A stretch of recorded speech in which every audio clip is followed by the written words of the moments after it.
ويوم يحشر أعداء الله إلى النار فهم يوزعون حتى إذا ما جاءوها شهد عليهم سمعهم وأبصارهم وجلودهم بما كانوا يعملون وقالوا لجلودهم لم شهدتم علينا قالوا أنطقنا الله الذي أنطق كل شيء وهو خلقكم أول مرة وإليه ترجعون وما كنتم تستترون أن يشهد عليكم سمعكم ولا أبصاركم ولا جلودكم ولكن ظننتم أن الله لا يعلم كثيرا مما تعملون وذلكم ظنكم الذي ظننتم بربكم أرداكم فأصبحتم من الخاسرين فإن يصبروا فالنار مثوى لهم وإن يستعتبوا فما هم من المعتبين وقيضنا لهم قرناء فزينوا لهم ما بين أيديهم وما خلفهم وحق عليهم القول في أمم قد خلت من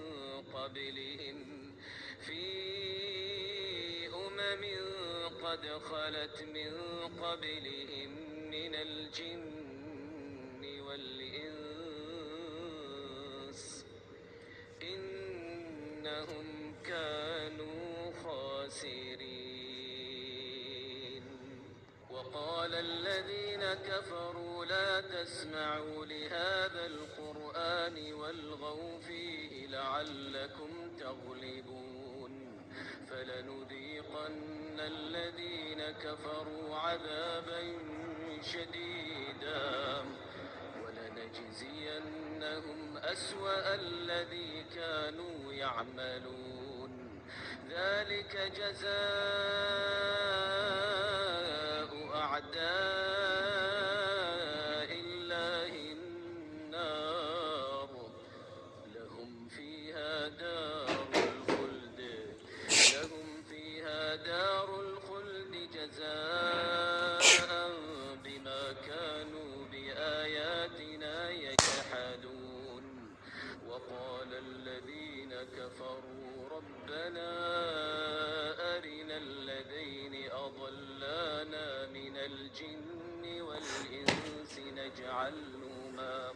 نجعلهما تحت أقدامنا ليكونا من الأسفلين إن قالوا ربنا الله ثم استقاموا تتنزل عليهم الملائكة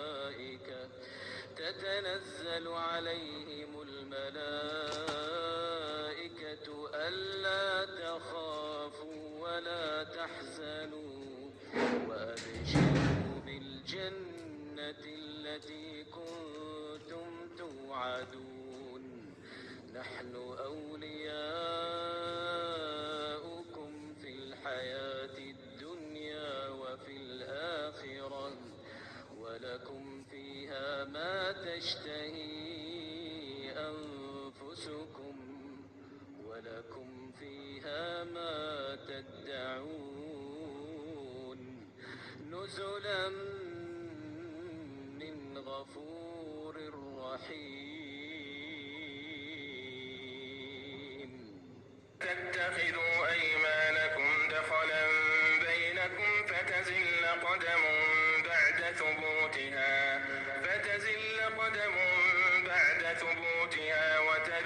السوء بما صددتم عن سبيل الله ولكم عذاب عظيم. ولا تشتروا بعهد الله ثمنا قليلا، إنما عند الله هو خير لكم إن كنتم تعلمون. ما عندكم ينفد وما عند الله باق، ولنجزين الذين صبروا أجرهم بأحسن ما كانوا يعملون. من عمل صالحا من ذكر أو أنثى وهو مؤمن فلنحيينه حياة طيبة ولنجزينهم أجرهم بأحسن ما كانوا يعملون. فإذا قرأت القرآن فاستعذ بالله من الشيطان الرجيم. إنه ليس له سلطان على الذين آمنوا وعلى ربهم يتوكلون. إنما سلطانه على الذين يتولونه والذين هم به مشركون.